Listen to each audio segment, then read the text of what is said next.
Good morning, my fellow Africans and the world at large.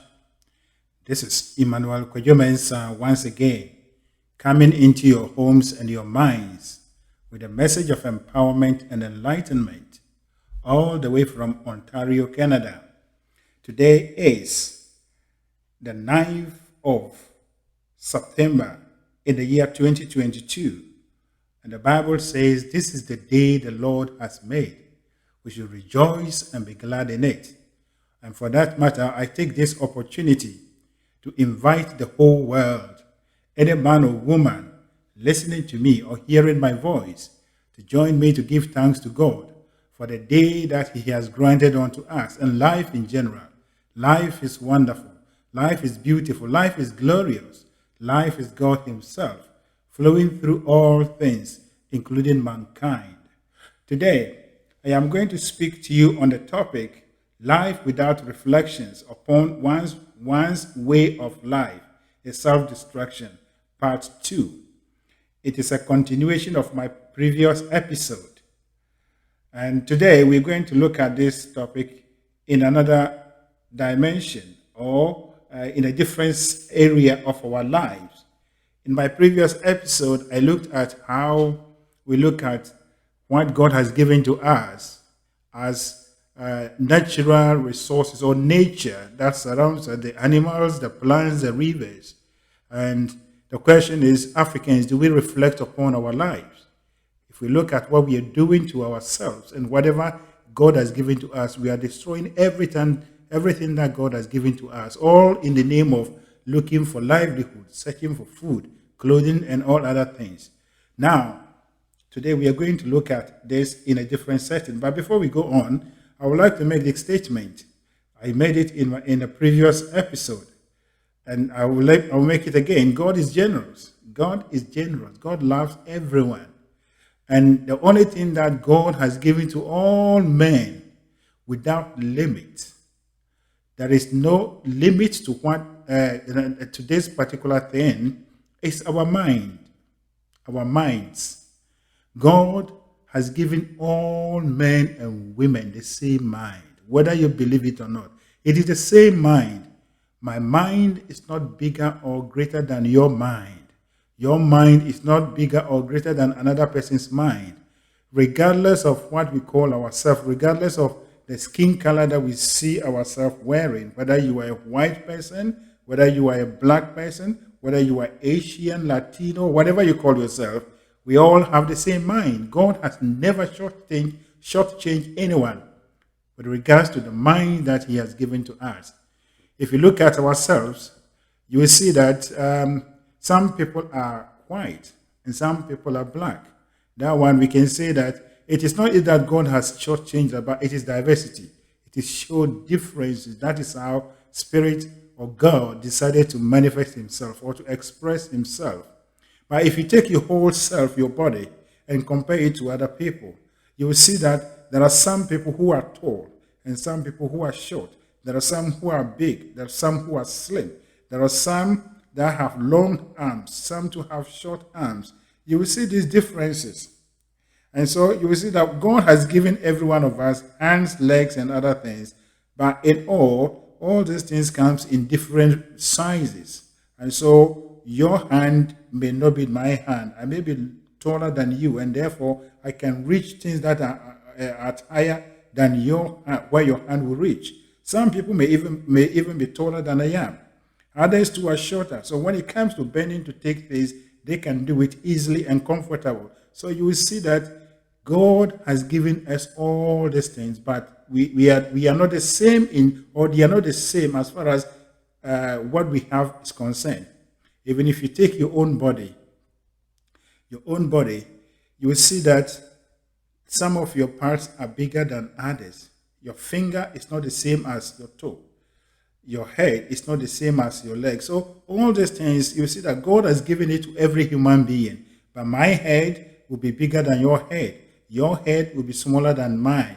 Yours will be round. Other people's one may be something with the different shapes. So you see that all these things, we all have all these parts, but they are in different sizes. But all these things doesn't even show that God has shortchanged us, but he's only demonstrating his diversity, how God expresses himself in different forms.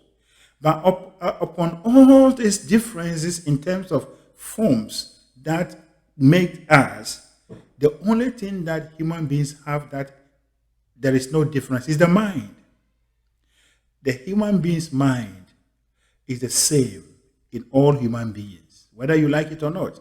You only have to sit down and reflect upon this. And I'm going to use some examples, and you will see what I'm saying, and then we move on to our topic. So when I say we all have the same mind, it is true. If my mind is greater and more powerful than your mind, then I will never be able to agree on things with you. You will never be able to understand what I'm telling you, what I'm saying. But the fact that what I'm saying, you are able to listen to me and understand, that tells that your mind and my mind is the same. And as a matter of fact, if our minds are different, then what I see to be red will be a blue to you. What I see to be short will be tall to you, because our minds are not the same, they are different. But that is not how it is. We all agree that what is red is red, what is green, what is black is black, what is tall is tall. And so no human being has a lower mind than the other, and no human being has a higher mind than the other. And so when it comes to all the things that God has endowed us, the human mind is one. It is only one mind that we are all sharing.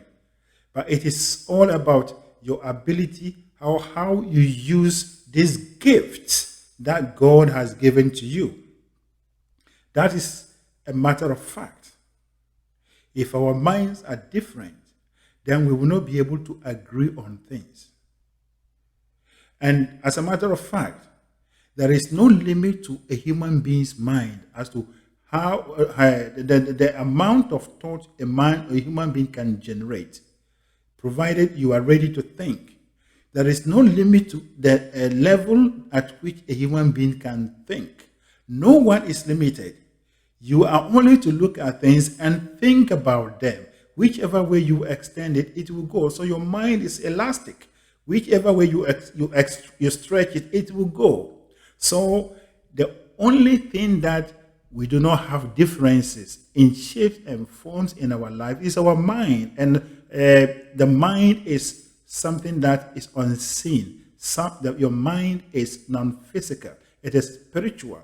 And therefore, spirit cannot be greater in one person and lower in another person. No, God doesn't shortchange himself. And so all our minds are the same. We have the same power. We have the same mental powers to do whatever thing that we want to do. But it all depends on our ability to exercise these powers. And as I'm speaking to you, if I buy 2 Mercedes-Benz cars and give to you and another person, and the two of you set off to drive on the highway, though these 2 cars may have the same specification, the same speed limit or speed capability, one person may go faster than the other. It all depends on the confidence of the driver and the ability of the driver to use the car in a way that he thinks is comfortable. So you see that even on the highway, some people are riding in old cars, but they're going at a higher speed than someone or other people in new, beautiful cars. It all is about the ability and the confidence to use it. So it is our mind. God has given us the same minds. It is the ability of men and women to use their minds at the extent that they are able to do things at a higher level that makes the difference.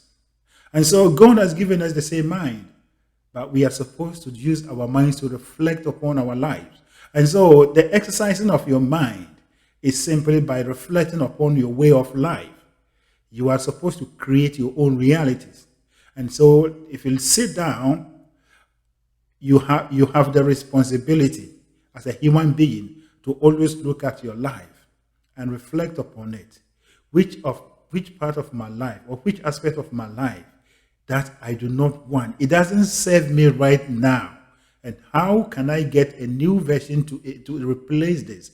Upon this reflection, the examination upon life, upon the things that we are enjoying, things that we go through, that men and women has been able to move us to this point. And so those who have done that, they did it not because God has given them powerful minds and given some of us lower minds. No, we all have the mind. It's just that some people are using it rightly and others are not using it rightly. And now it is our responsibility to rise up and to wake up to the truth that we have a powerful tool.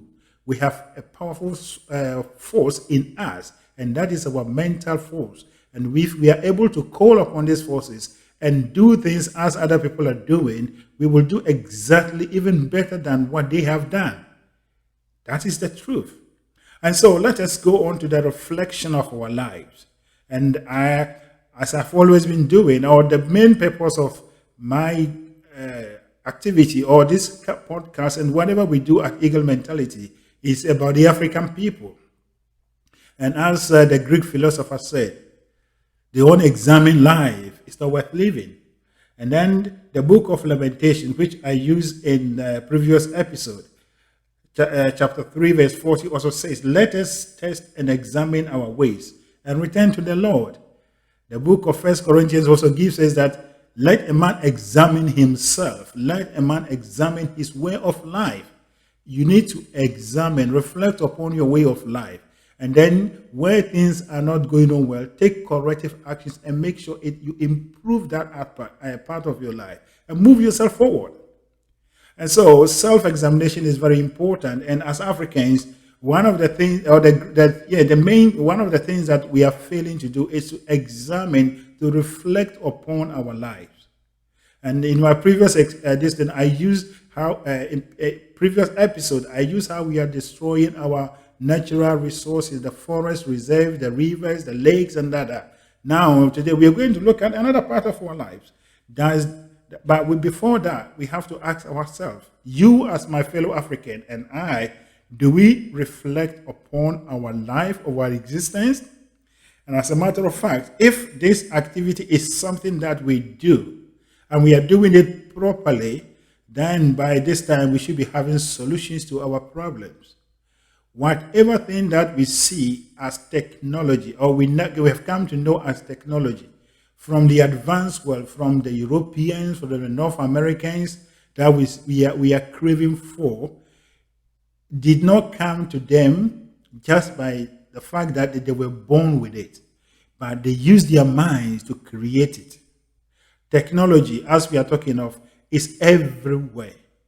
Technology is everywhere, just as electricity is everywhere. Technology is everywhere, just as life is everywhere. But only men and women that are able to tap into it, that are able to develop it in such a way that it becomes something bigger and greater, that is able to use it to create a lot of things. But as a matter of fact, wherever you are in Africa, the technology is around you. And how do we develop technology? What is technology even? Technology is the ideas or the way of doing things.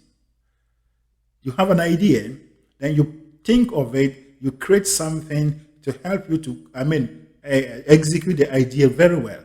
And so if you talk of internet is something that was created to help mankind to communicate between computers worldwide. It's a technology that was created. It was created by men and women. And it is about reflecting upon their way of life. They were doing things that they were doing was very difficult. So they thought of it. How can we make life easy? How can we make life this, that? Then internet came in. Then we have what we call automobile. They wanted to have free movement, easy access to places. They brought in automobile. All these things are way of doing things. Then they improve upon it. So if you look at technology, as we talk of, we all have technology in our hands. If you look at how the car was created, they started with a steam engine. Those who invented steam engine, it was someone who was actually sitting down observing a kettle boiling. And when he was observing it, something came to him. Then he decided to research into it. So the same principle that you will use to boil your kettle in your home is the same principle that the person used to give humanity what we call steam engine. All these things are in our lives. Every human being boils water. Every human being boils water. But someone has been able to follow it, to use his mind, to reflect upon it, and use it to change everyone's life. In the same way, there are a lot of activities that we are doing in our lives. And if we are able to reflect upon our lives and realize that what we are doing is so painful, therefore let us think about this painful thing and see how best we can improve upon it, how best we can make it so easy. And easy, we will get an answer. And as soon as we get the answer, it becomes a world technology. It becomes a technology that men and women will use. But unfortunately, if you go to Africa right now, everyone is crying, we do not have this technology to do this. We do not have this to do this. We do not have this to do this. But the fact is that those that we believe that they have this technology, it didn't come from heaven. It didn't come from the sky to them. It was upon reflection that they got the technology. Someone sat down and observed how men and women were struggling in North America here in winter. So he decided that he will create what we call central heating, such that we are able to heat our homes, that they will create comfort.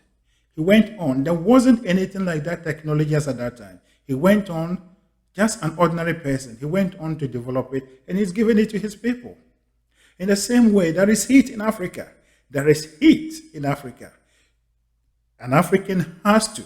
It is the responsibility of an African to look at the heat. How can I create something that will help men and women in Africa, such that we will be able to enjoy the sun even when we are within? We don't have to open our windows. We don't have to put on this fan. But there is a certain technology that we, the Africans, based on the heat that we are suffering, we have created something to help us cool ourselves.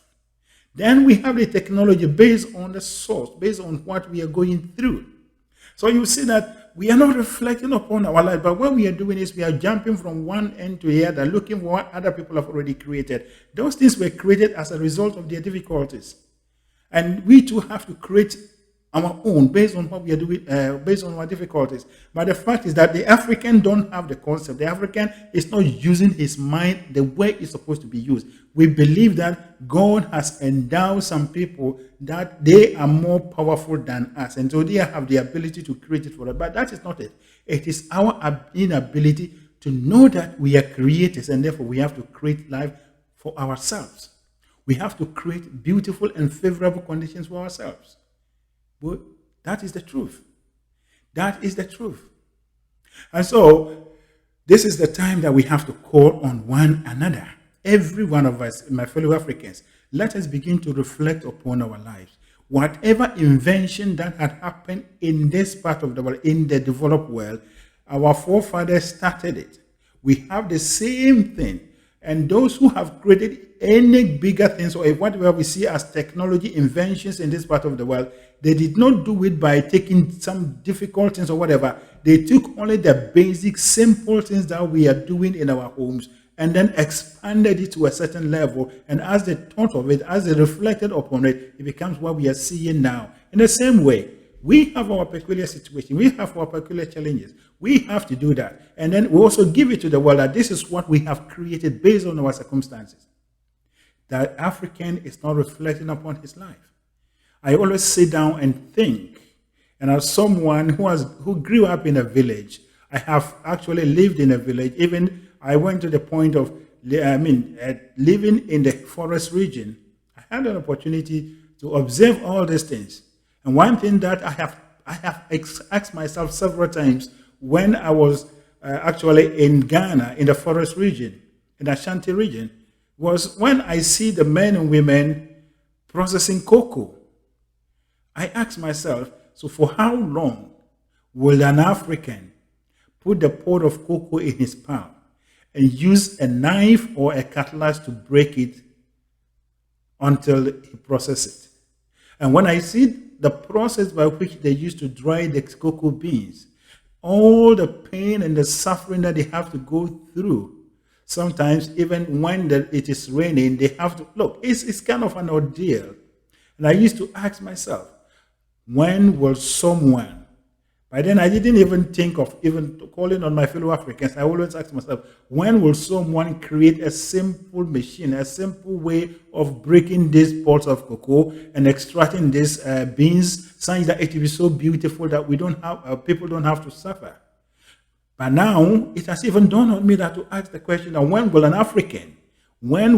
African cocoa in Ghana in particular, and the West African region, and even in the Central African region, we see cocoa as our major source of revenue.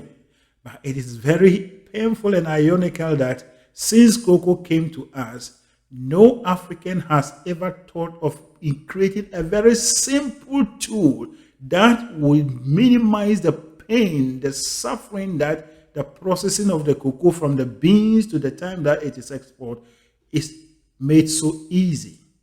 No one.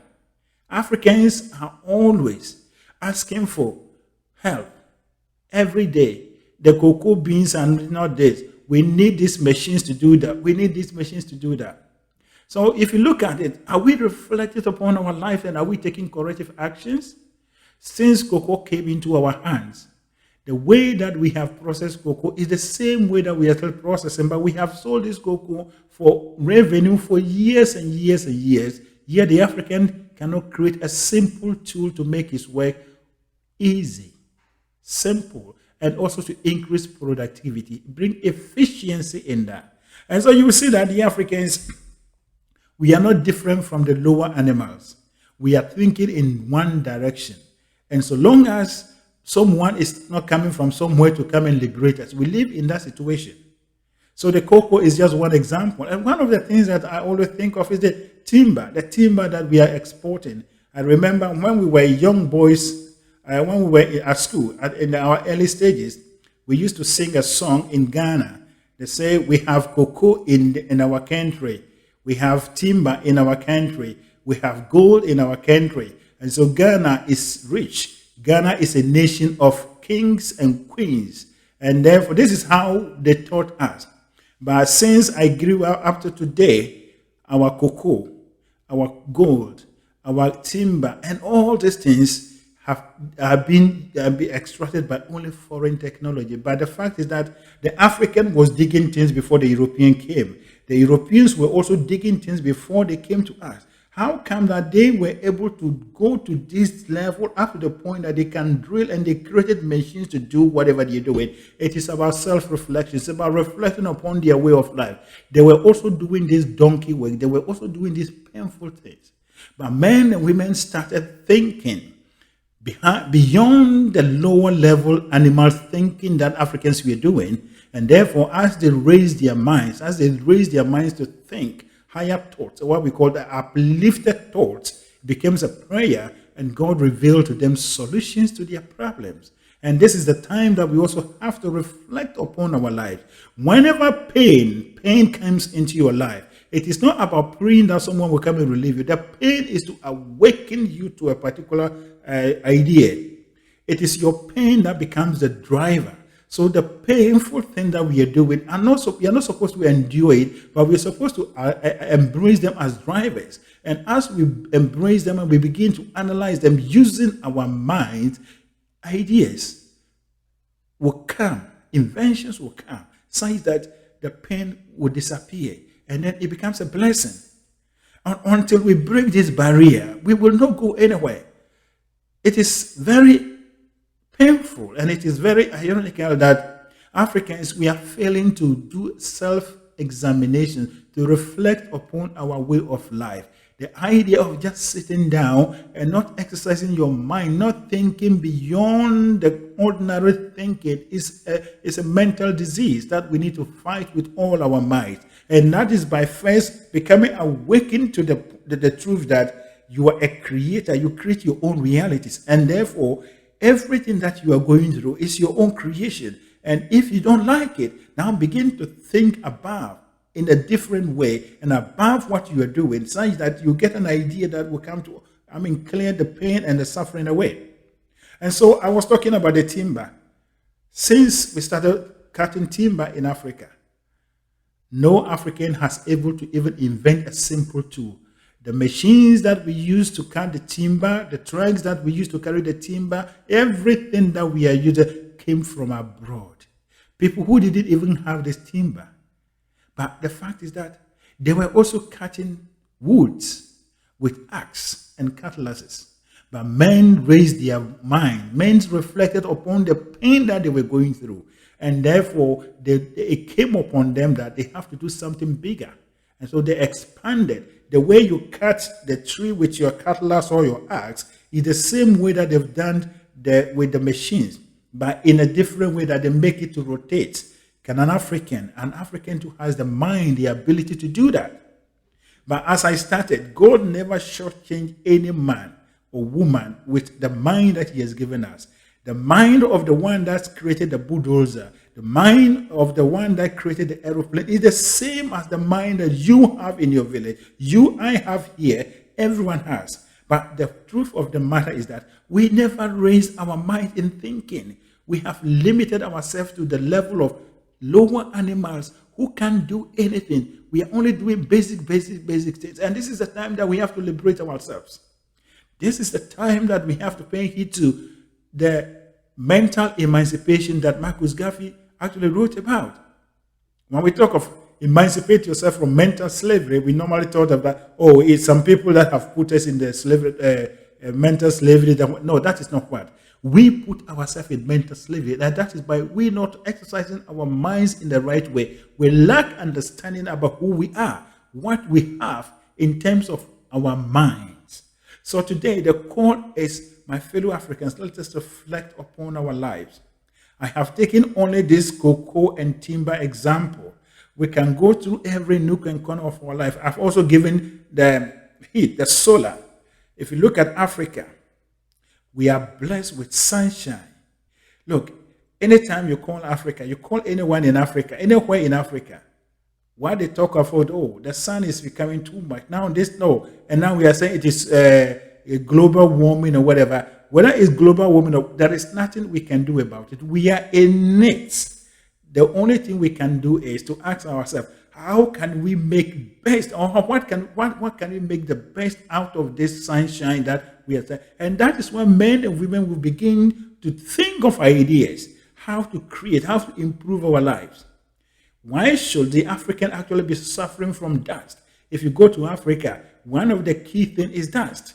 Even if you go to the African rooms, the way it is made, it's all full of dust. By this time, the African mind, this is what we are facing. This is the challenge we are facing.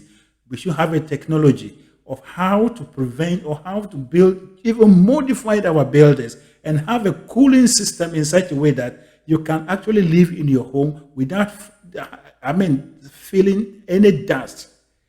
This is what we have to be doing. We have to reflect upon it. Someone reflected upon the life of North Americans and realized that the cold is something that is actually man and woman have to deal with. He went on to create a central heating. Why can't we or an African also invent a technology that will help us to create a beautiful and a wonderful environment that we don't have to deal with this day?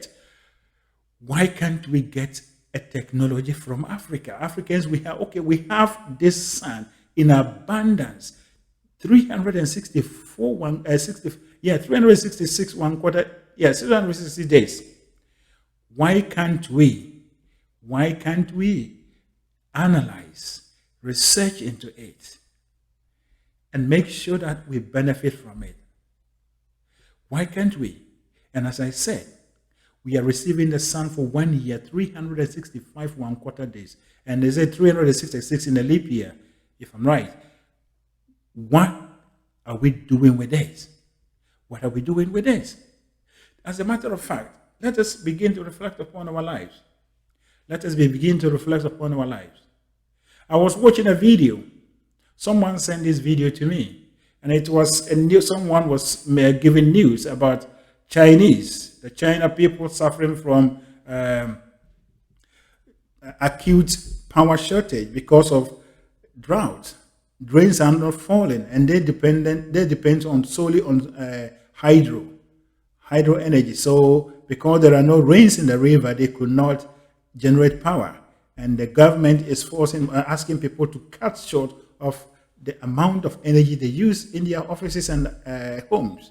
And in the video, I watched all these things, but one thing that I became so interested in was at a point that the newsreader was saying that it got to a point that they put off all their air conditions, and to make their rooms, the offices cool, they brought giant ice cubes and placed them in the room so that the ice cubes would create a good environment. So when I saw that, I said, yeah, this is great thinking. This is thinking outside the box.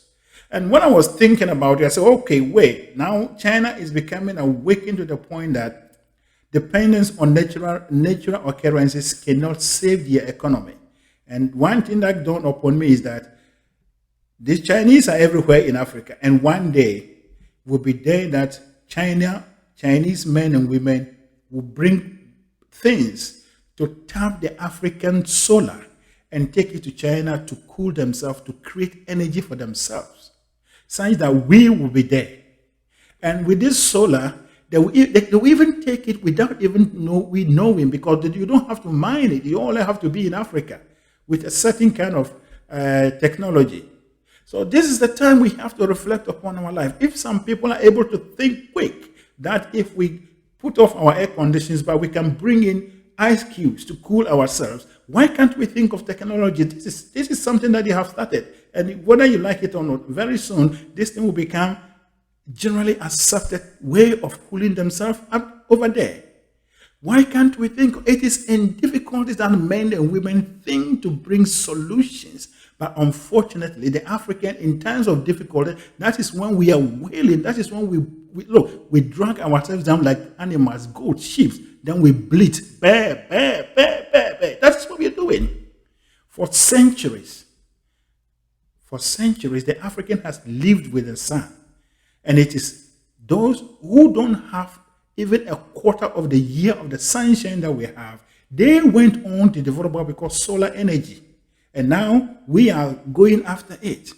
Look, let us reflect upon our lives, my fellow Africans. No one is cheating us. No one has put us in any situation except we putting ourselves in this situation because of our lack of understanding of life. Difficulties, challenges, all your perplexities are invitations that has been waved into your life to awaken you and to make you move forward. But for you to go forward, you have to embrace them and confront them and overcome them. We are not overcoming things. I have used these examples. You can look through the African life. You will see that everything that we have is the same thing that the Europeans and Asians have based on their circumstances. And they have taken these simple things and blown it into a certain proportion. Then we see it and we say, oh, this is modern technology. It is not modern technology. It is just about moving things forward. The Africans cook. The Europeans cook. The Asians cook. We all started by using this kind of, what do we call it? Fire, woods, and all these things. This traditional way of cooking. Now they have moved cooking. If you come to this part of the world, what we call kitchen, I tell you, whether you like it or not, kitchen in this part of the world is full of electronics. They have transformed their way of life. Even in kitchen here, men and women will see it as paradise if it is given to them to live or to sleep in Africa. But we think that they are getting it because they are powerful. No, they are evaluating their things. They are reassessing and reflecting upon what their way of life. And every day they are making improvement. By now, the African architecture, the African everything that we have should have been looked into by men and women. They are all opportunities. I am not asking governments to do this. Governments don't do this. It is the ordinary man. And for me, I believe, and that is the truth, that the people that are more important in any country are the ordinary people, the people in the country. Government is of no use. It is not important. When we need, these leaders, they're only there to, but the leaders can't do anything. unless we, the ordinary people, rise up and do what it is expected of us. That is when the nation becomes great. And that is when you can have a good government. But unfortunately, because we are all blind men, we have those who are in government. They deceive men and women all the time that they are those to create it, and then they give false promises. You are the power. You are the engine of the state. You are the engine of your country. So rise up. All that you need is to think. Think, because you exist. Think because you exist. You are a human being. God has given you a mind.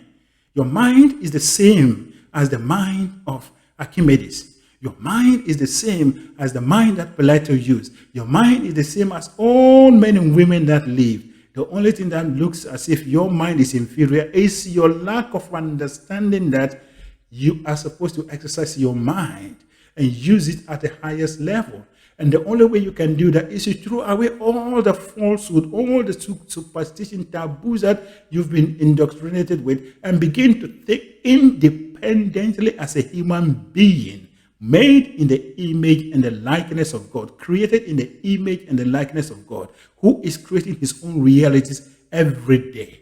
That is the truth. That is the truth. So my fellow Africans, let us begin to re-examine ourselves. Let us begin to re-examine our lives. Let us begin to reflect upon our way of life. What are we doing to ourselves? We can never use money to buy all these things. Look, the money that we are even talking of, it is sometimes a matter of delusional. You say you have raw materials. You don't have the technology to mine or to extract these raw materials. So you go for loans, or you go to, there will be an agreement with companies from the advanced world. Then they will come and mine the raw materials. Then after that, they give you just a little. They take the raw materials back to whatever they came from. Then they use the raw materials to make high-end commodities and come and sell those things to you. So your money that is given to you is not money to you. It goes back to them. But if we are able to rise up and use our minds and begin to think of creating the African technology, and as I started, technology is not anything so that complicated that we are thinking of. Technology is just a way of doing things. And as you think and think and think and think, and they uplifting or moving it higher, it becomes something that is bigger, that it can do things at a bigger stage. That is the truth. That is the truth. You can put a metal, or even the blacksmiths are doing it. If you go to the blacksmith's workshop, they put a metal in fire, they melt it and then turn it into something different. It is the same thing that they do with our gold and all these things. They take the gold and put it in a fire. Then the fire refines it, and they take the gold and leave the chaff. All these things, we are doing it in our own homes. But it's just a matter of you thinking and moving it higher.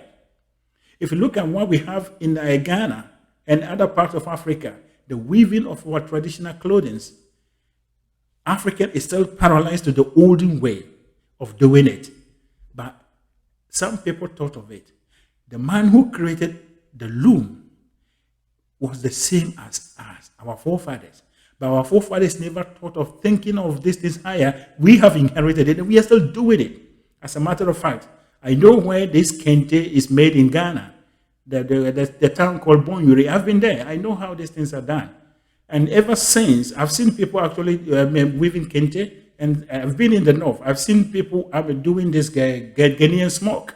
Ever since this thing was created by our forefathers, no one has done anything big to move the production and to increase the productivity and efficiency of this thing. We are still doing it rudimentary. Yes, these are people who does not reflect upon life. We are not reflecting upon life. And then when people are not buying it, when people are not using it, we say they are racist. We say they don't like African things. Yeah, no one will like inferior. No one will go for inferior. And the world is moving. Human beings are moving faster and faster and faster. Even our own children that have been brought up in this part of the world, they don't want the African things. They're saying that these are African things. We only have to lift up our minds, begin to use our minds at a certain level. But it begins from we accepting the fact that We are made in the image and the likeness of God. And our only purpose here is to create. We create our own realities. And therefore, we create by using our mind efficiently and effectively in alignment with the laws of the universe. And as we begin to do this, and begin to dream, we begin to think, we begin to visualize, we begin to imagine how we want our job, our work, our everything to be so improved and so easy for us to do. Ideas will drop into our minds like the way the toast pop out of the toaster. And then Africa, everywhere will have what we call technology. Ours will also become the modern technology emanating or coming out of Africa. So my fellow Africans, this is not the time for us to go about blaming people. This is not the time for us to go about asking people to come and help us. This is the time for us to sit down in times of our difficulties and begin to emotionalize the solution that we want to our problems until we create. Until we begin to do improvement to our own things, we will not discover anything. We will not see anything coming from our life. Technology is abound. Technology is where you are. The one that is digging, there is technology in that. If you think and think and think, God will give you an idea how to make it easier and better than what you are doing right now. And as soon as you create that thing, you become the technology of doing what you are doing. That is it. That is how it is. So let us rise up. Let us rise up. The African sun is there. That is something that God has endowed Africa. God has given it to us for free. Let us not just complain. Let us not just complain about how painful the sun is, but let us begin to think into how we can create, how we can get ideas in creating things that the sun will be beneficial. It will move us to another level, such that an African village, there shouldn't be any way that a village or whatever in Africa will be in darkness, because we are already in energy. We are already in energy abundance. The deserts are there. We can use them and generate some kind of powerful things that we can use to power the whole Africa. But we are not doing it. The African is not thinking of even venturing into studying into all these things. And this is the time that we have to begin to reflect upon our lives. We are paralyzed. We are where we are. We are underdeveloped. We are poor. We are poor. We are facing lack, scarcity in our life, not because some people have cheated us. It is because we are cheating ourselves by not using our minds, by not interacting with nature. Not interacting with nature. So I have given something into you. I've given something to you. Begin to think of it. Those of us that in the developed world that came from that we were brought up in villages and towns. Even those that grew up in cities, they are aware of whatever I'm talking of. Let us begin to think. Let us begin to think. Let us begin to think about how we can transform. We are to transform our lives. Be ye transformed by the renewal of your mind. How can we transform ourselves? It's to renewing of our minds. That is always reflecting upon your current state. Reflecting upon your current state, and how can I think about what I'm doing now? How can I think about what I'm thinking now? How can I do something big? And as you do that, God, who is generous, by the same mind that He has given to you, He will drop ideas, He will drop inventions into your mind, so it become that of Africa. Then that the world will rise up and say, hey, thank God, now Africa too has joined the group. Africa has joined the club. As it is, we are not. We are not. We are not. So that is my message for you. Let us rise up. Life without reflection. Life without reflection upon your own way of life is self-destruction, and there is it is a mathematical fact that Africans, we are destroying ourselves. We are destroying our everything. We are destroying ourselves because of our lack of thinking, because of our lack of reflection. Let us begin to reflect. Let us begin to reflect upon our way of life. Let us begin to reflect upon our way of life. And God will give us new and greater ideas to improve it and to make it new and beautiful. That is my message for you. Now, may the overshadowing presence of God that keeps the stars in the open from falling on us, that keeps the planets in their orbits such that they do not clash with one another, lead you, guide you, and give you an open mind and a receptive heart, such that whatever I have raised, I haven't been able to speak about it in length, but my job is to stir up something in you, such that you will begin to think in this direction, such that we will spur one another up, and such that we will have men and women rising up, taking our challenges, and we facing them and creating beautiful and wonderful things to improve our lives, such that we will show to the world that this is what the African too has made by the use of his mind and with the power of God in us. As it is, Africans, we are not doing what we're supposed to be doing here. We are not using our minds well, and this is the time. Once again, my name is Emmanuel Kwejo Mensah. I am a co-founder of the Eagle Mentality Group. And at Eagle Mentality Group, we teach and propagate information about the power of the subconscious mind and universal laws and principles. Our determination and our drive and our calling is to raise a new group of Africans. Wherever you find yourself, wherever you find a black person that will think and do things in a different way from what we are doing now, particularly on the soil of Africa, such that we'll begin to recreate our own life. We'll become awakened to the truth and the fact that we are the creators of our own life. And therefore, whatever we are going through is our own creation in ignorance. And this is the time that we have to be deliberate. We have to have intentional creation. And then we will recreate a new Africa, a new black man, a new black race, such that Africa, all the challenges that we are facing has now been turned into opportunities. And Africa is littered with every kind of technology. Africa is littered with beauty, and the glory of God. When the Bible says that all have sinned and have fallen short of the glory of God, this biblical statement is taken directly to the Africans. We are living on riches, but we are poor because we are lacking the glory of God. And this is the time we have to raise up. So we are raising a new Africa. We are raising a new Africans. The African that looks to himself and look for power from himself, but not from any other person, not from anything, but from within. And that is when we'll create a new Africa. As it is, Africa is inhabited by only black people. Sub-Saharan Africa, inhabited by only black people. No one is coming to our lands. This is the time that we have to raise a new crop of Africans that will think and begin to create. And when Africa is littered with everything that we have in our mind positively, it will become an attraction to all men and women from every nook and corner of the world to come and live amongst us, such that we will create a new Africa, a multiracial Africa, a diverse Africa, an Africa that the sons and daughters of the European, the Africans, the Asians, or whatever, Latino, whatever, are living peacefully together, enjoying the beauty and the glory of God, enjoying the beauty and the glory of Africa. And then that we will say, yes, we have arrived on the world stage, and Africa is really a demonstration of diversity, which is the true nature of God. Thank you.